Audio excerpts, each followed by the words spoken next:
It's the 12th of August 2021, and in Thailand it's Mother's Day. And so it's the anniversary of the birthday of the mother of the current king.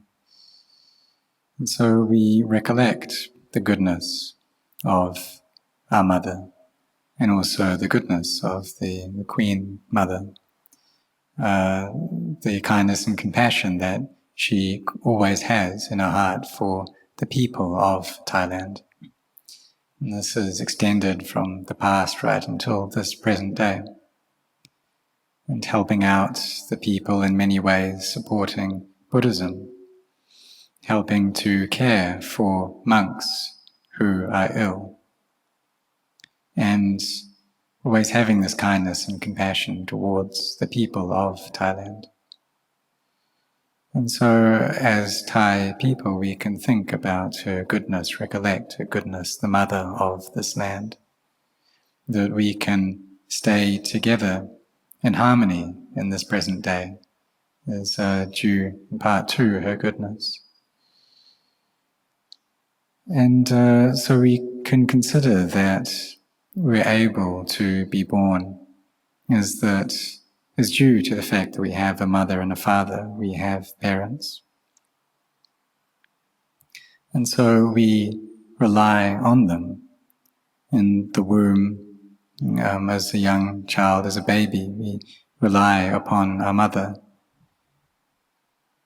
And when we chant, we start off with the word Nammo, and what this means is the earth element and the water element. And so these earth and water elements, they come together, and then the fire and the wind element comes in afterwards.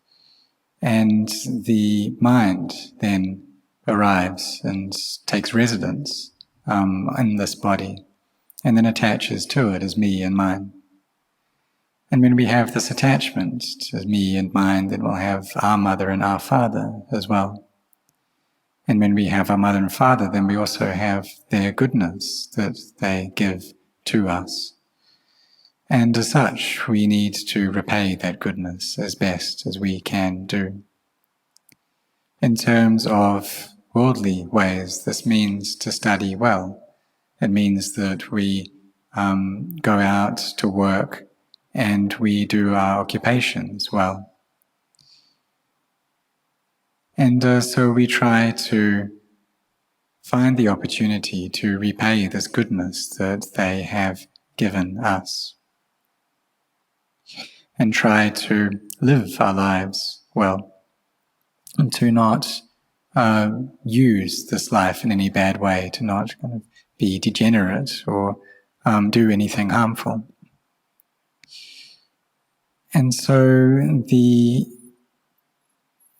parents are like the arahants of a child, or we could say that they are devas, they are angels for the child. We could also refer to them as a child's Brahma gods as well, in that mothers and fathers, they have this constant kindness for their children. So like when a mother is pregnant, then she takes very good care over what she eats, and she doesn't want for any of the food that she takes to harm her child. And so there's this connection there between the mother and the child. If the mother feels anything, any emotions, then the child feels those as well. When the mother eats something, then the child knows the taste of that food too, because the child needs to depend upon this food, depend upon the water, the liquid of the mother in order to grow and develop. It also depends upon the mother's breath, and this too gets sent to the child. So there's this very strong connection there between the child and the mother. And the mother always has good wishes for their child. And if anything happens to the child, then the mother instinctively knows what's going on. And this is talking about just one child, but it's possible that the mother's pregnant with twins or triplets, And in that case, it's really not easy for their mother. And we can try tying some heavy weights around our waist, maybe 10 kilograms, and it's really not easy to be carrying all that weight around. And so the parents, they take such good care of their children. And sometimes even though the mother's very close to giving birth, still she goes out to work. She doesn't stop working. And why is that? Well, because she needs the money to help care for her child. And the parents, both of them, can really work themselves and get quite tired because they know that they have to look after their child after they're born. And they have to constantly care for them. Try to give them good support so that they can study well.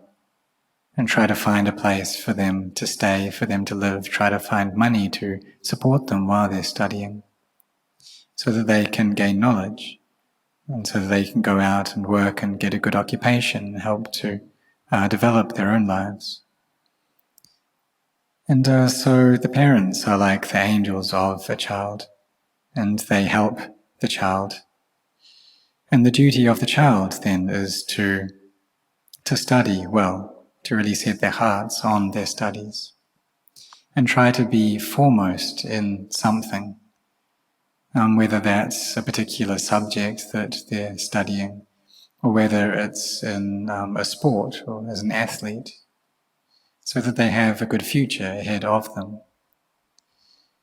And so we see this example of this 14-year-old Chinese girl who is training herself as an athlete.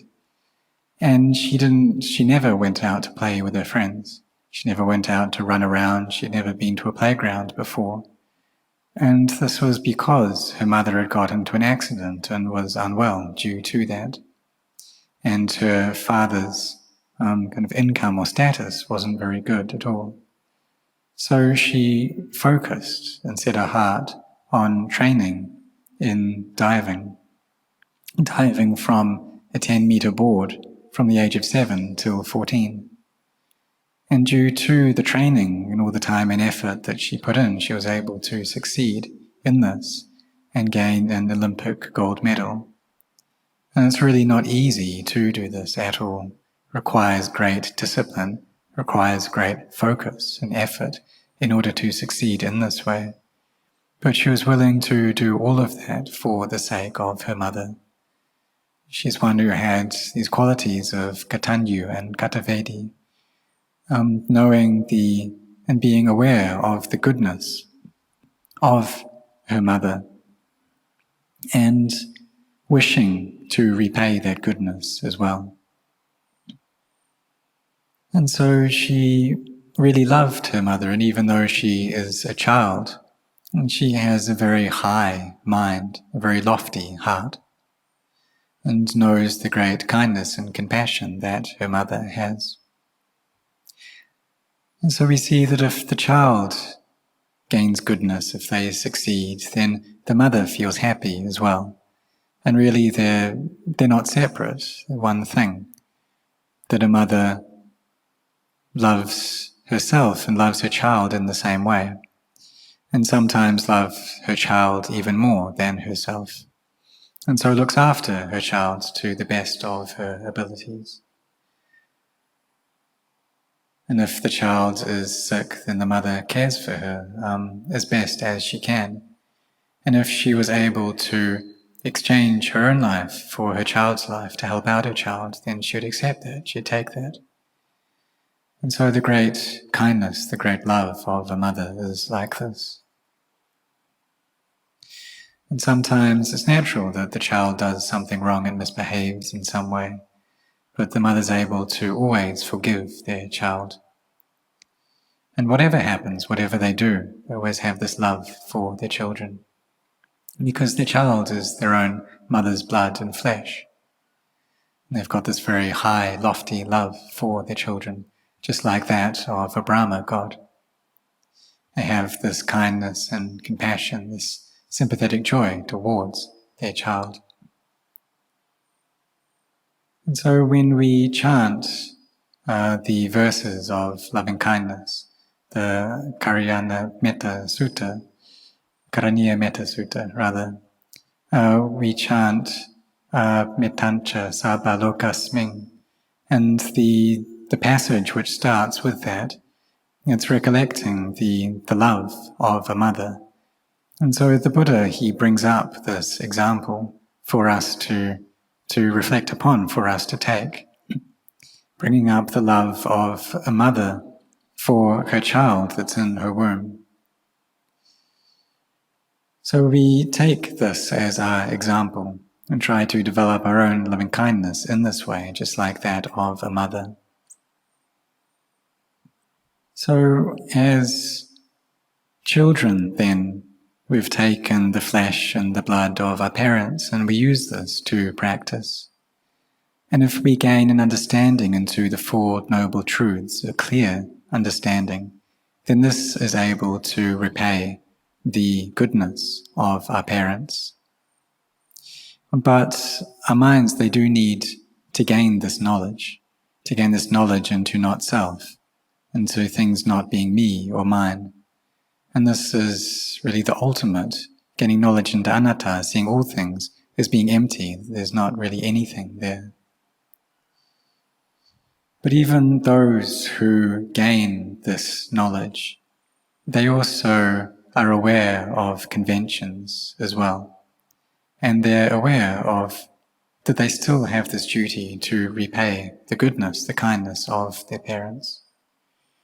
They're aware that they're able to see the Dhamma due to the body that they gained from their parents, that this gave them the opportunity to practice. And if their bodies were severely disabled, then it would be difficult for them to do that. But oftentimes, even though we may have a disability, we can still practice as well. And so the goodness of our mother and father is great. It's like they're arahants for us. And if we kill our parents, then this is a very heavy karma that we create. And in that situation, it's impossible for us to see the Dhamma in this life. And in our next life, we need to fall. We need to go to a state of woe. So like Prince Ajatasattu, who killed his father. But if he hadn't killed his father, then through the teachings of the Buddha, he would be able to attain to Sotapanna in his life. But due to the very heavy results of this heavy karma, he couldn't do that. Even though he had such strong faith in Buddhism, even though he hosted the first Sangha Council, but due to the results of that karma that he had created through killing his father, that was an obstruction that he couldn't overcome in that life. So our mothers, our fathers, they have this great kindness, this great goodness for us, and so we should recollect that. And if we do anything that is aggravating to them, that is displeasing, then we should ask forgiveness from them. And that we don't wish to create bad karma between us. We don't wish for there to be anything bad between us. And it's normal for this to happen at times, for us to slip up at times. But we ask for our forgiveness. Ask for their forgiveness, rather. So today it's Mother's Day, and we recollect the goodness of our mothers, and it's also a wise idea for us to ask forgiveness from them as well for anything that we have done wrong. And even though we may be at distance from one another due to the pandemic, we can still show our love to them at a distance as well. And maybe we can think about them, we can buy some flowers for them online and get that sent to their houses. Because the mothers, they never forget about their children. And so as children, we should be remembering our parents as well. Because they really gave everything that they had for their children. So we're willing to give a lot for our parents as well. So people may gained knowledge in this world. And but a knowledge which is very deep, a really deep recognition of the goodness of our mothers. It's very few who actually have that, who really can sincerely acknowledge that and understand that. And so today it's Mother's Day, and even though this is just a convention, it's a very important convention, recollecting the goodness of our mothers and of the mother of this land as well. And if we look even deeper, we can recollect the goodness of the fully self-awakened Buddha. Because if we didn't have him, if he hadn't attained to the Dhamma, then he wouldn't have been able to point the Dhamma out to us. And there wouldn't be any savakas, there wouldn't be any awakened disciples arising in the world. So it's been 2,564 years now since the Buddha passed away into Final Nibbana. But we can still see the goodness of the Buddha here. And the Dhamma and the Vinaya that the Buddha laid down, it's like our mother and our father. And so we should try to care for this Dhamma and Vinaya well.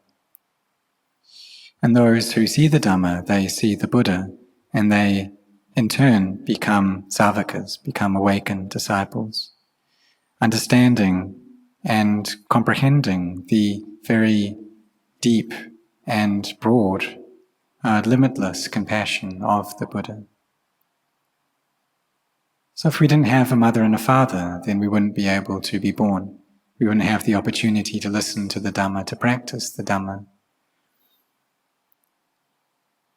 And if we didn't meet with the Dhamma, then we wouldn't be able or have the opportunity to really see the Buddha. So from these teachings of the Buddha, there are those that have followed those teachings and practiced them well, such as Lumpur Cha, Venerable Ajahn Chah.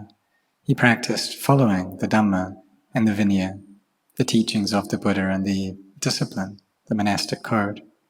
And he had a very high and deep respect for both the Dhamma and the Vinaya, a very deep respect for the Buddha. And this is what allowed him to attain to the highest level of awakening, to arahantship. So if we practice the Dhamma, and eventually we'll see into the nature of emptiness, how all things arise and cease. And we see the Dhamma, we attain to the Dhamma. But in order to attain to that, we need to see the state of arising and ceasing, and then wisdom can arise. So this wisdom is something that's very important, right? Just like how we chanted the Dhamma Cakkappavattana Sutta, that points to the path out of suffering. And what leads us along that path is samma ditthi, this right view, which in essence is wisdom. And so this right view, we can gain this with clarity, a clear knowledge of the Dhamma, the teachings of the Buddha, really understand these well, understand into the nature of suffering, the cause of suffering, its cessation, and the path leading out of suffering. And so even though we listen to this and we know this to a degree, we need to get there. We need to actually practice in order so that we experience that, so that we reach that for ourselves, so that the understanding that we have into it goes very deep. So how do we get there? How do we gain this deep understanding? Well, in the beginning, we need to develop our generosity. We need to sacrifice, to not be selfish. And we need to establish this first. For the laity, you have, or many of you are both children, and also you are parents as well. So it's important to care for one's parents and also to support our children at the same time. Just in the same way that our parents cared for us, so we look after our children. But it's also important that we don't forget our own parents, we don't neglect them. And then we really try to put an effort into this path of practice. We set our hearts on it, into raising goodness as best we can. Because the current state of the world, it's changing a lot.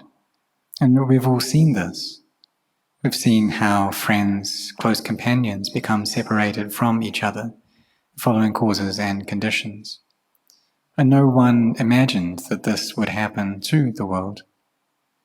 But really, it's just nature.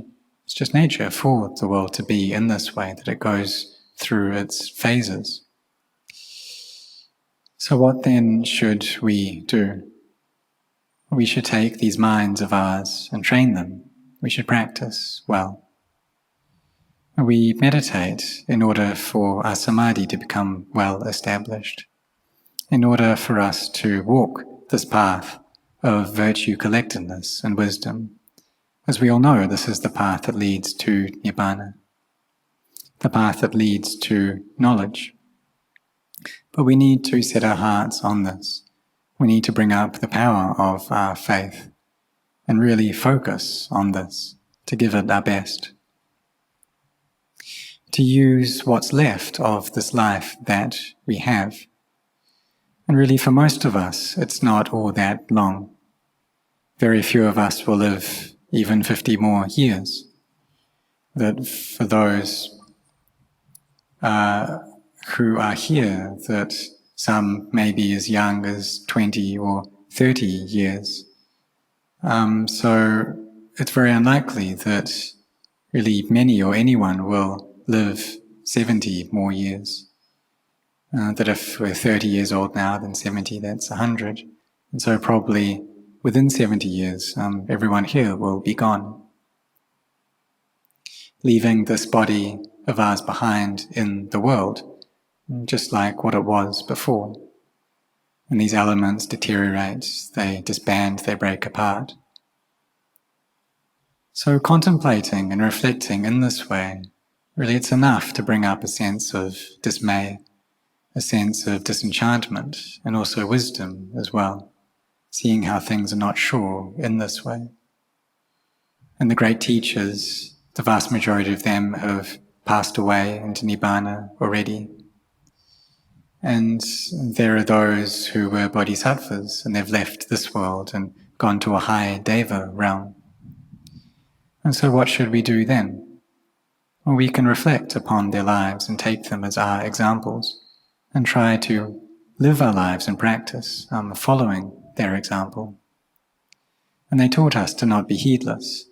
The Buddha taught us to not be heedless, because heedlessness is the path to the deathless. But by being heedful, we're as if already dead. And so do we see this? There are a lot of people who are suffering, who are experiencing pain and stress. But the suffering is a noble truth of suffering. So we should look at that and ask ourselves, why do people suffer in this way? And if they didn't need to go out, they didn't need to find food, then they wouldn't have to go through all the suffering, would they? But it's because of the search for nourishment that we have to go out and we have to subject ourselves to the possibility of getting an illness, of getting into accidents, of having all these difficulties. And that's because we have to care for these bodies, we have to support these bodies. But if we were just able to stay still, we didn't have to get any food, we could just drink water and that would be enough to survive, then it's unlikely that this COVID virus would be such a problem that it would have spread so far and wide. But it's because of that search for food that we need to engage in every day that it brings us all this difficulty. So we contemplate that the reason we have suffering like this is due to the fact that we have these bodies.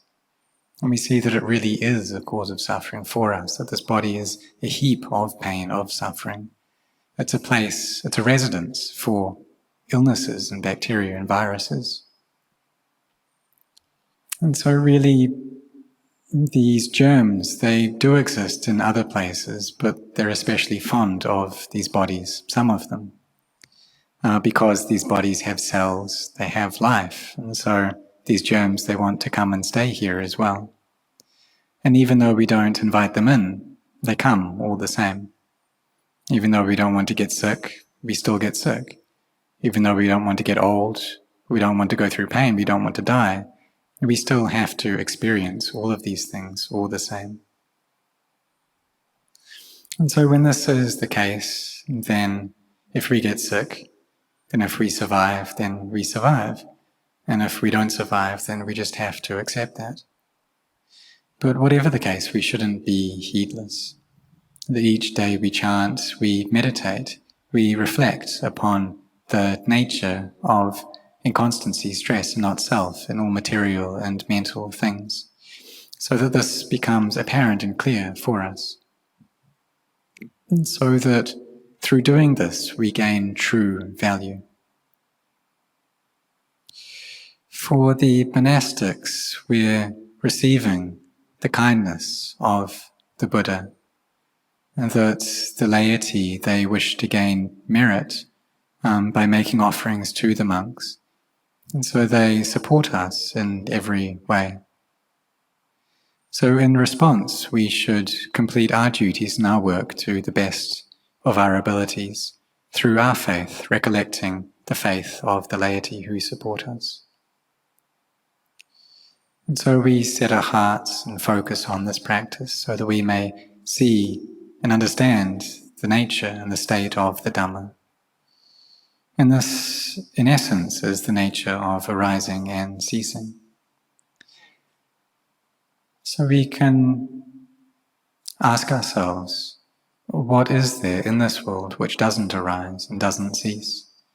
And we see even the grand structures that are built, all these high-rises, homes, different buildings, all of them arise and cease. And they may stay for a long time, but they still have to fall apart at some point. And even though some buildings may have been around for 100 years already, the people who built them have all died. And those who are born into this world, they're able to see some of these amazing structures. But we need to think that all of the people who built them have passed away already. And whatever the case, everyone needs to die. And so these external things, they're just things in this world. All these buildings, all these structures, they're just materials of the world. And none of them are able to take us out of suffering. For that, we need the Dhamma. That is what can lead us out of suffering. So we recollect the goodness of our mothers and our fathers. We recollect the goodness of the Buddha. And then we set our hearts on practicing, so that we can see and perceive how all things arise and cease. And we can see that in this very life. So we recollect that our mothers are like the arahants for their children. And we try to repay their goodness through building up our own goodness, through studying well, through working well, through being moral, good people. And perhaps if we gain the Dhamma, then we're able to teach our parents the Dhamma as well, so that they themselves may have Dhamma. And for myself, before I ordained, when I was thinking about ordination, I was kind of worried that if I became a monk, then it would be my siblings who would have to look after my parents, and I wouldn't be able to look after them. I'd have to leave it all to them.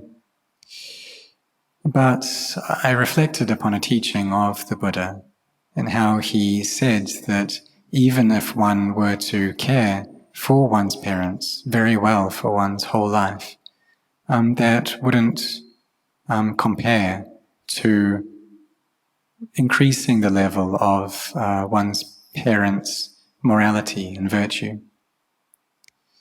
And teaching the parents this path of dana, sila, bhavana, of generosity, of virtue, and meditation, that this is the highest thing that one can do for one's parents.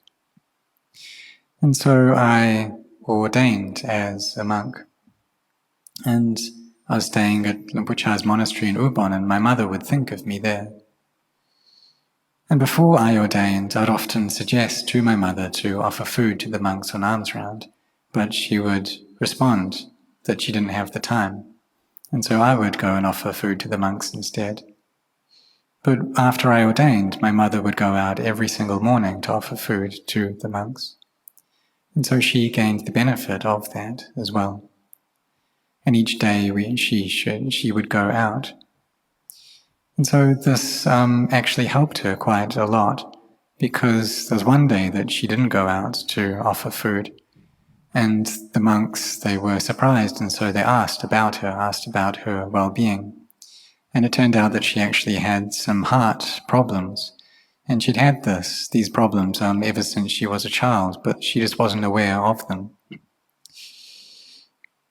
But because the monks had checked up on her, and she went to get a check, and she found that she did have this heart disorder. And she was about 60 years old at that point. So may all of you really set your hearts on this path of practice, and may you all be sincere in meditating together on this day.